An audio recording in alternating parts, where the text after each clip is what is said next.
New RekordBox 5 is out. Time for some likes and dislikes. Overall, it's running more stable and is way less processor intensive than the previous version of RekordBox.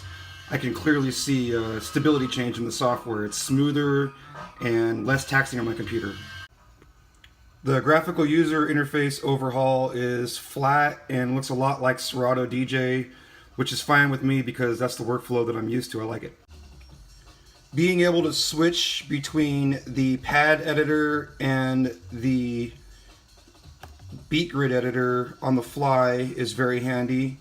You could do it before in the previous versions, but now it's part of the graphical user interface as opposed to needing to assign a keyboard shortcut, which is kind of awesome. It also has the ability to analyze the beat grids dynamically, so if you have something that changes in tempo over time, like a transition track or something like that, the beat grid will adjust from beginning to end as opposed to kind of estimating it throughout the entire track.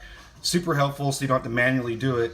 Also, I noticed the beat grid analyzation is a lot more accurate, way less having to go back and fix the beat grids and things like that, so loops are smooth, and if you use sync is good to go. One thing that I did notice was, since I do use a keyboard shortcut to switch between grid mode, for me on the left side it's Command G and then Shift Command G, you can see that the full grid mode looks like this, but if I use the keyboard shortcut, it actually cuts off half of the grid editor. I'm pretty sure that's a bug. Hopefully they fix it in the future versions, because that's not very helpful at all. So yeah, if you're assigning a keyboard shortcut to switch to grid editor, you're going to get some weird cutting off of the graphical user interface. They'll fix that, I hope. My absolute favorite feature in RekordBox is being able to use the pad editor. So in here, like if I change this to pad effects, I have everything that's assigned to the individual pads. In this DDJ-SX, it's under the roll option. And in Serato, you're pretty much fixed with what they give you. It rolls. But in RekordBox, you can actually assign it to any beat effect or color effect or release effect you want, and that's actually really awesome for performance. So you can put all of the most common things that you do when you're mixing into the 8 pads, and then now you have all of your tools under one setting as opposed to having to switch between the different modes. Super handy. Serato DJ doesn't do it. That kicks ass. A feature that is still missing in RekordBox that is keeping a lot of people from switching over because it affects their workflow is the way that the hierarchy works. Now you can create playlist folders like iTunes or Serato or anything else, but it behaves differently. Whereas normally what we're used to is if you go into your old playlist folders and you click on a playlist, yeah, there's all your playlists. But say you wanted to look at everything underneath the playlist folder as like viewing all. Unfortunately, that doesn't work. You click on the playlist folder and you get a blank screen as opposed to showing the sum of everything underneath it. And that's a big drawback in my opinion. It really slows down the workflow. The effects section for the software effects in RekordBox is a lot more deep than Serato DJ is for sure. First of all, you can assign a time signature for each individual effect as opposed to one time signature for every effect. That's super handy if you want different time signatures for individual effects. I prefer that. And also the release effects, which Serato DJ still hasn't implemented, is a way handy feature.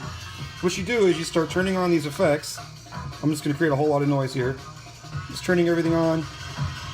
We're creating tension, it's washing out, and right before the beat drops, you want all of those effects to turn off. All you gotta do is hit one button, and it goes right in, everything is off, and you're full running. That's super handy when mixing. Another use of the release effects that I really enjoy is you can create a delay rollout. I assigned it to one of the pads with the pad editor, which is rad, and now you want to do the old layup delay rollout. We all do it every now and then. All you gotta do is hit one button and I have a half note delay that runs right out, and I can mix right into the next song, like so. And it just rolls right out. That's super slick. Like I said, it's the layup of mixes, but it's fucking useful as hell. Another key feature in RekordBox that is missing, that is in Serato DJ, is the old undo. Say you're going through your library and you accidentally loaded the wrong song onto the wrong deck. It happens to the best of us, right? And normally what you could do if you were fast enough is you can hit Command Z and it would go back to playing the song you were just playing back in the same spot that it was playing from.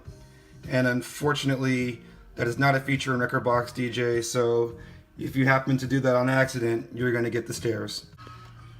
Overall, it's looking like RekordBox 5 is ready for professional application. I'm going to start recording sets with it here at home and really put it to work. I don't have any experience with it as a DVS yet. That'll be my final selling point. I really want to get one of those Interface 2s when the old broke DJ budget can afford it. So there you go. That's my handy little review of RekordBox 5.0.0 released today from Pioneer DJ. Thanks for watching. Bye-bye.